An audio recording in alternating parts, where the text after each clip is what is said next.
ठीक है जी। चैप्टर है कंबशन। अब कंबशन होता क्या है?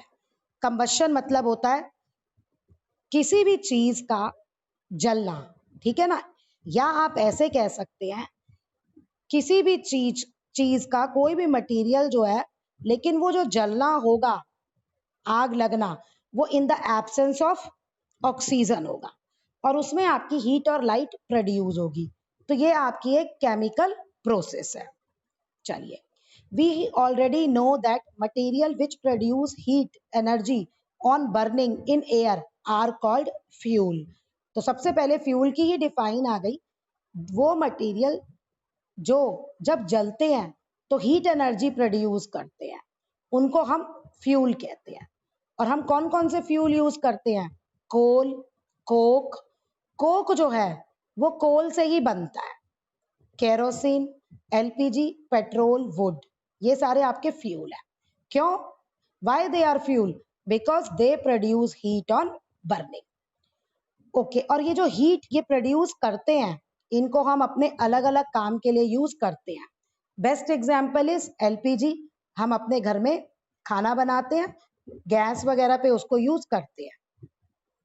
सम material produce flame on burning and some do not. अब क्वेश्चन ये है कि फ्लेम क्या होता है?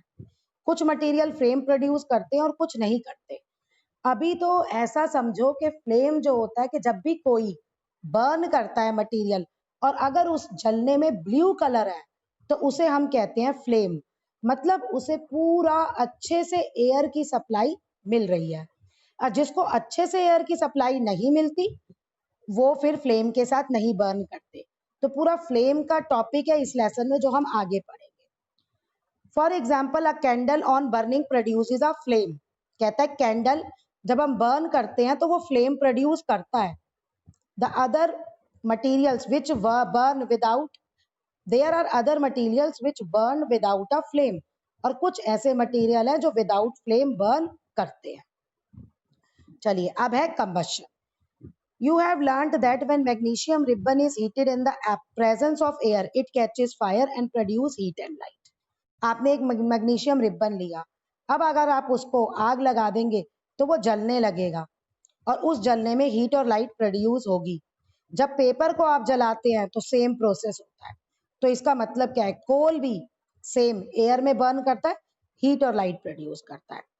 तो कोल का, पेपर का और मैग्नीशियम का तीनों कौन सी प्रोसेस हुई? They have undergone combustion process. The material which on heating in the presence of oxygen और air catch fire easily and produce heat and light energy are called combustible substance. तो इसी में अब एक आपका इंपॉर्टेंट क्वेश्चन बनता है, difference between combustible substance and non combustible substance. अब वो मटेरियल जो एयर की प्रेजेंस में जल जाते हैं और हीट और लाइट एनर्जी प्रोड्यूस करते हैं, उनको हम कंबस्टिबल मटेरियल कहते हैं। और ऊपर आपने ये जितने फ्यूल पढ़े, कोल, कोक, केरोसिन, एलपीजी, ये सारे जल जाते हैं और ये कंबस्टिबल मटेरियल है। अब आपके आ गई डिफाइन कंबशन की। मैंने पहले ही कहा था ये क्या है? ये केमिकल प्रोसेस है। Chemical process in which substance burn in air और ऑक्सीजन। वैसे करेक्ट वर्ड ऑक्सीजन है। With the release of heat and light is called combustion. Same वही आ गया कि एयर की प्रेजेंस में हीट और लाइट रिलीज होती है जब एक कोई वो बर्न करता है सब्सटेंस, और इस प्रोसेस को हम कंबशन कहते हैं। The combustion has undergo the substance that undergoes combustion is called combustible substance और फ्यूल। दोबारा से हो गया। अब फ्यूल को how will you classify fuel on the basis of their physical state. मैं दोबारा से रिपीट कर रही हूँ क्वेश्चन।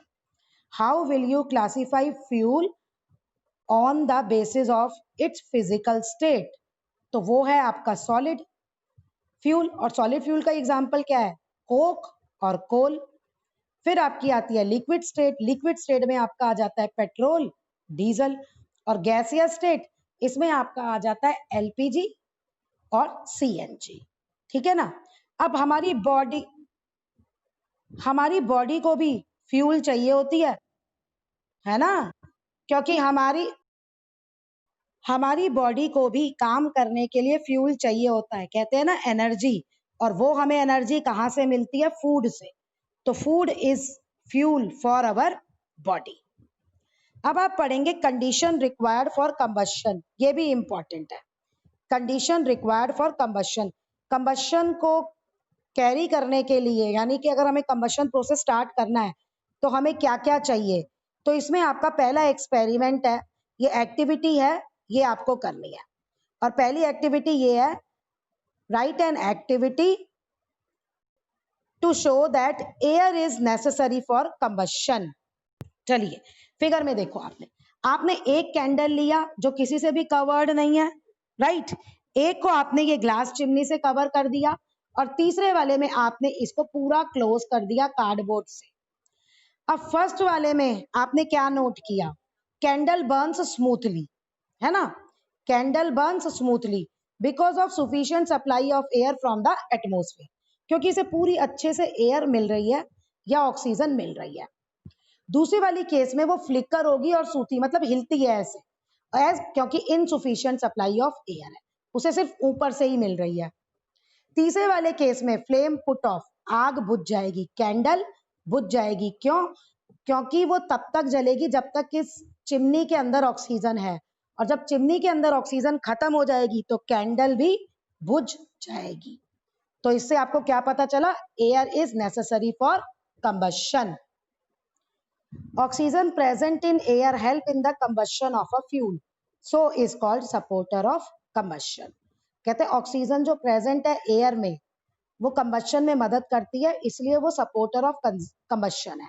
अगर ये देखो कितना अच्छा डू यू नो है, अगर प्योर ऑक्सीजन मिले, a substance Burns 5 time faster than air, यानी एयर में जितना वो जलता है ना उसका 5 गुना ज्यादा जले अगर सिर्फ ऑक्सीजन मिले। चलिए अब एक और देखो, कंबशन को कैरी आउट करने के लिए 3 चीजें जरूरी होती है।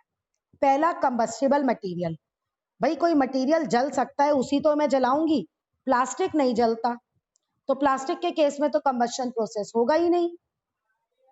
वुड जलता है तो वुड के केस में कंबशन प्रोसेस होगा। तो पहला तो आपने पढ़ा है जो कंबस्टिबल मटेरियल वो होना चाहिए।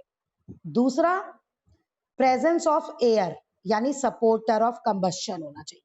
और तीसरा, जिसे हम कहते हैं इग्निशन टेम्परेचर।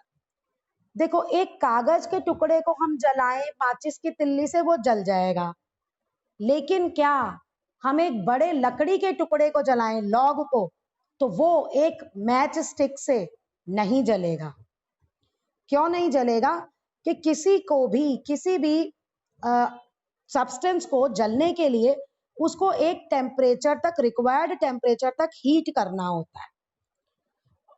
जब वो उसका टेम्परेचर पहुंच जाता है, जैसे मुझे वुड को, लॉग ऑफ वुड को जलाना है, तो मुझे पहले लॉग ऑफ वुड को एक रिक्वायर्ड टेम्परेचर तक लाना होगा, यानी तब तक मुझे उसे हीट देनी पड़ेगी जब तक कि वो रिक्वायर्ड उस टेम्परेचर पे नहीं पहुंच जाता जिस पे वो जलना शुरू होगा। उसी को कहते हैं हम इग्निशन टेम्परेचर। अब ये आपके पेपर के लिए, एक कागज के टुकड़े के लिए तो बहुत ही कम है। हमारी एलपीजी जो हम गैस में जलाते हैं उसके लिए तो एक स्पार्क ही बहुत है, लेकिन अगर हमें लकड़ी जलानी है, लॉग ऑफ वुड, या कुछ और जलाना है, कोयला, वो भी, तो हमें उसे थोड़ी देर हीट करना पड़ता है। तो इसीलिए उसको जितनी देर हमें हीट करना पड़ता है, जिस टेम्परेचर पे वो बर्न करना स्टार्ट करता है, उसे हम कहते हैं इग्निशन टेम्परेचर। अच्छा, जो अब आपकी एक्टिविटी है वो यही है, third activity, condition required for combustion, यानी जो मैंने आपका इग्निशन टेम्परेचर डिस्कस किया। देखो इसमें क्या है, आपने 2 पेपर के कप बना लिए, ये 2 पेपर के कप, एक को आपने खाली रखा एम्प्टी, और एक में आपने पानी फिल्ड विद वाटर, पानी डाल लिया। अब आप दोनों को हीट कर रहे हैं। ये देखो, ये खाली कप जो है ये जल्दी जल जाएगा क्योंकि पेपर का इग्निशन टेम्परेचर कम होता है। अब क्वेश्चन ये है कि जब पेपर का इग्निशन टेम्परेचर कम होता है, यहाँ वो पेपर का कप जल गया, तो यहाँ क्यों नहीं जला? यहाँ इसलिए नहीं जला,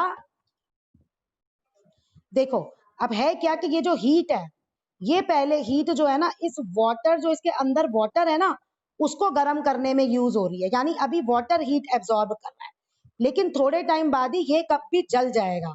देखो ये रहा, temperature of empty cup rises fast, वो जल गया, but till a stage it catches fire. In case of cup with water, temperature does not rise as water absorb heat, so it does not catch fire.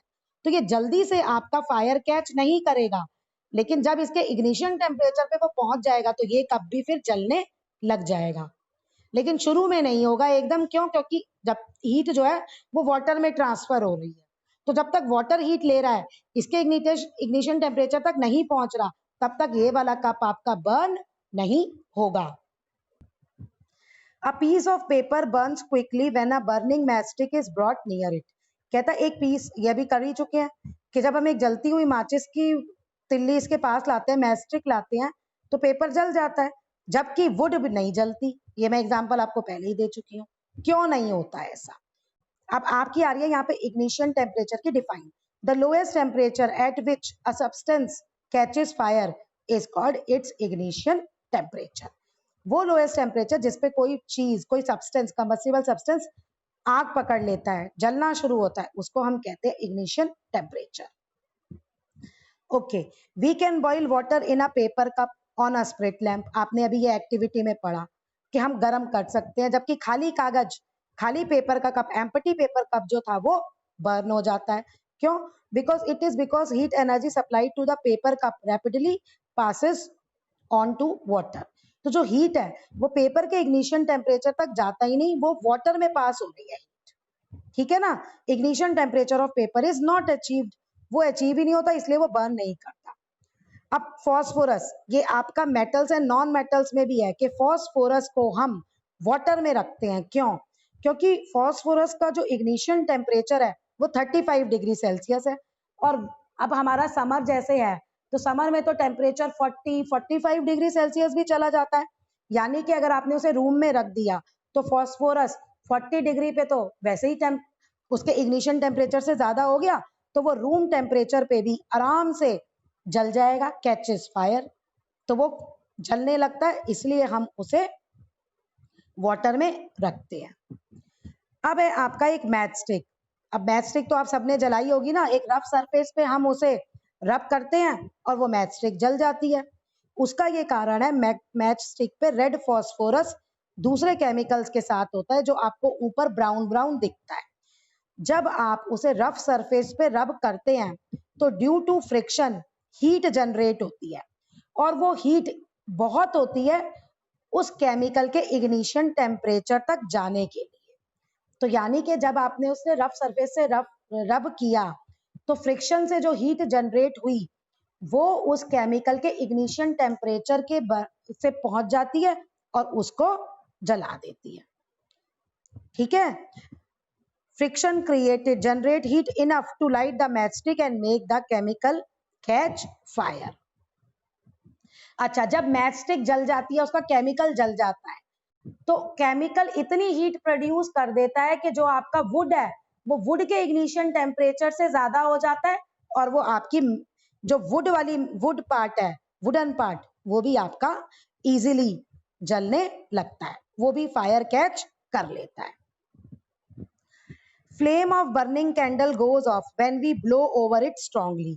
हमारी आदत है mostly कि candle जो होती है हम उसे कैसे फूंक मार के बुझाते हैं। अब भाई फूंक मार के बुझाते हैं तो क्या होता है, जो एयर होती है ना, जो हम फूंक मार के एयर करते हैं, air current lower the temperature of burning wax, तो वो एयर जो है उसके टेम्परेचर को कम कर देती है, इग्निशन टेम्परेचर को। और फिर वो एक और कारण भी है, जो हम ब्रेथ मतलब सांस छोड़ते हैं वो कार्बन डाइऑक्साइड होती है, और carbon dioxide is not supporter of combustion. एक तो इग्निशन टेम्परेचर कम हो जाता है, दूसरा ऑक्सीजन की सप्लाई कट हो जाती है, इसलिए वो जो आपकी कैंडल है वो बुझ जाती